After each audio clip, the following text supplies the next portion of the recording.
Rototilling a garden is a 2 or 3 step process. Over the winter, you have all these weeds that grow up. So the first thing to do is knock down the weeds. You run the tiller through the weeds pretty quick and just let it set for a couple days and let all those weeds die. You can see a very quick till, and there's all these weeds. Just let them sit there and dry out. The next time you till, it's going to be a lot easier with the weeds knocked down like this. The first time you run it through the tiller, you're going to see a lot of weeds just kind of caught up on these tines. Periodically, you'll have to stop and just pull them off because you don't want everything to overheat.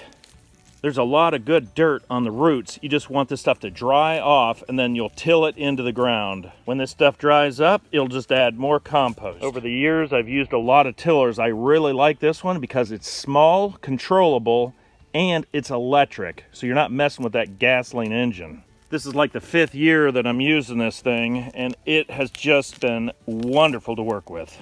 Sure, there's an electric cord that you have to deal with, but that's an easy price to pay. You plug this one in, the batteries don't die, you've got enough power, there's no gasoline engines to mess with. This thing's got more than enough power, but not too much that it overtakes you.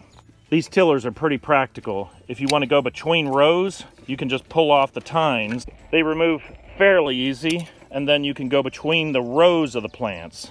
If I had to have a bigger tiller, it would be attached to a tractor. That way the tractor can deal with it. To start this tiller up, you push this button and pull back on the rod.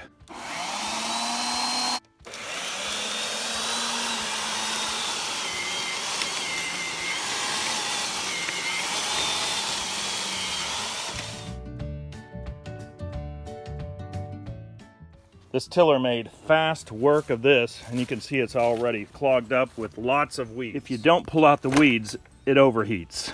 When you're tilling, sometimes some of this dirt gets pulled out of the garden area, so you want to kick that back into the garden. You don't want to lose your soil. You work hard to keep your soil in good shape, you don't want to lose it. This row I just tilled, and this row we tilled yesterday, so I'm going to run through it again.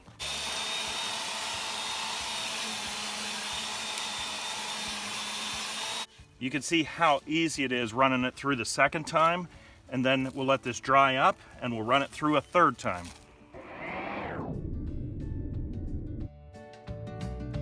After the third pass, it's going to go a lot easier and we'll be ready to plant.